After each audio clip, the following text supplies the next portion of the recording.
The lecture on serviceology will start. Today's theme is persona.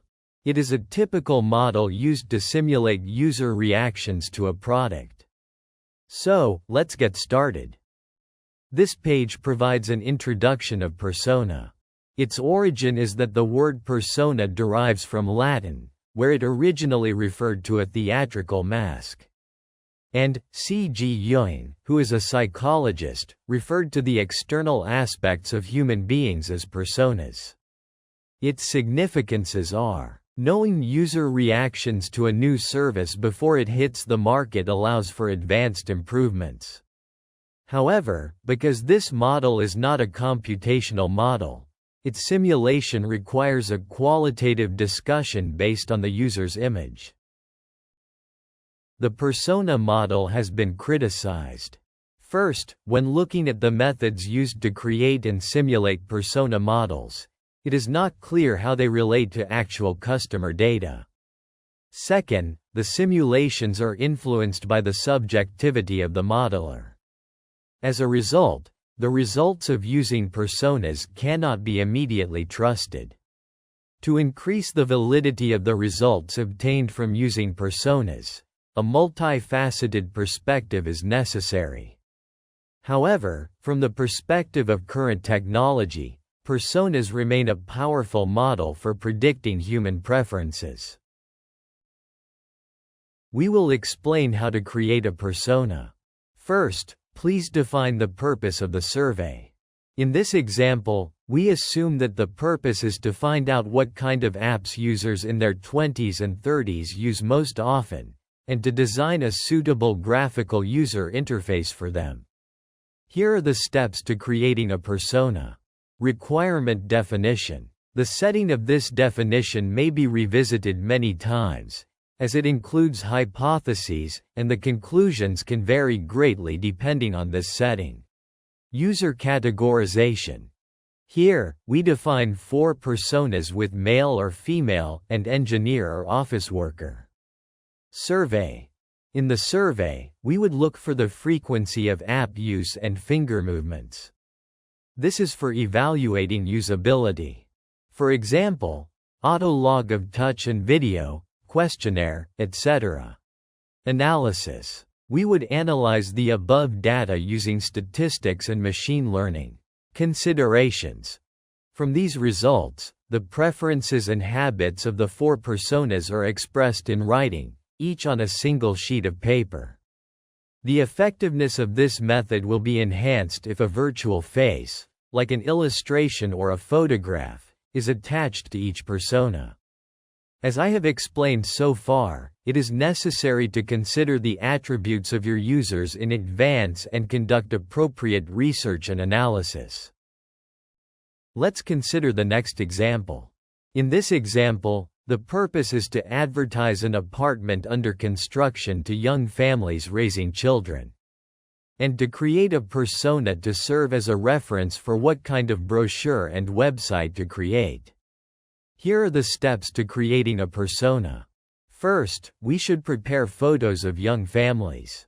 A photo of a face can really help you become that person. Next, let's give a virtual lifestyle of these families, looking at each photo. Of course, you can also use the results of a survey. The lifestyle can be as diverse as the size of the space, the convenience of commuting and shopping, the quietness, the placement of trees, the way they interact with their neighbors, and so on. Then, discuss this paper with all members of the staff. At the time, each member should take on the role of a member of this hypothetical family, and each person should represent his or her reaction to the draft brochure or website. Considering these results, reflect them in their designs.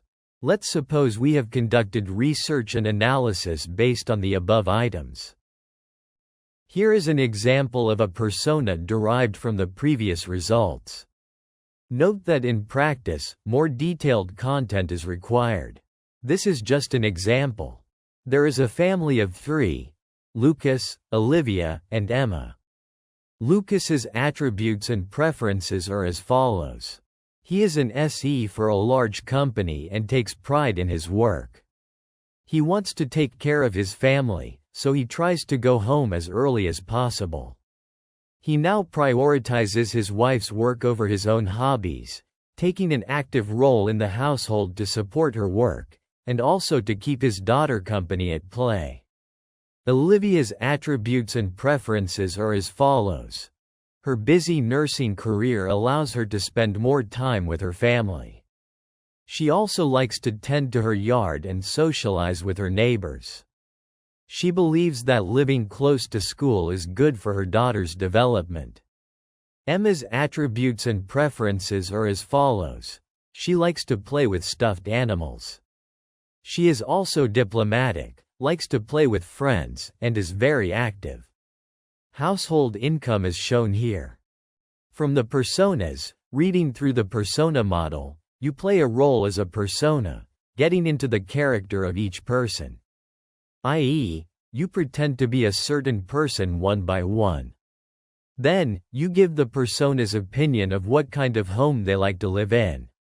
For example, the simulation begins with the following discussion. Okay, so let's unpack this. I want you to try a little thought experiment with me. Okay, I'm with you. Imagine you are standing in an empty lot. You're holding a blueprint, and you have to build a house. Simple enough. But you're not building it for yourself, and you're not building it as, some generic investment. You have to build it for a total stranger. Right. You have a budget, of course, but the biggest constraint isn't the money. The bigger constraint is empathy. Which is, that's arguably the hardest constraint in any kind of design. Getting out of your own head is incredibly difficult. Exactly, and that is what we are deep diving into today. Discussion. The role of persona is as follows. The first step in researching customer preferences is often through surveys or interviews. However, these alone do not reveal customer behavior toward a new product. Personas are used to just estimate this. We have some issues with the persona. Creating personas requires extensive customer surveys. Since such surveys will yield diverse character profiles, the number of surveys must be limited depending on the objectives. However, as we can see from the above explanation, personas cannot strictly represent true customer behavior. Thus, personas should be thought of as a means of obtaining clues.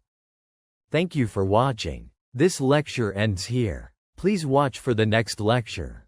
The URL for the next lecture is listed in the description box of the opening lecture, whose URL is in this description box. If you like this lecture, please subscribe to my channel.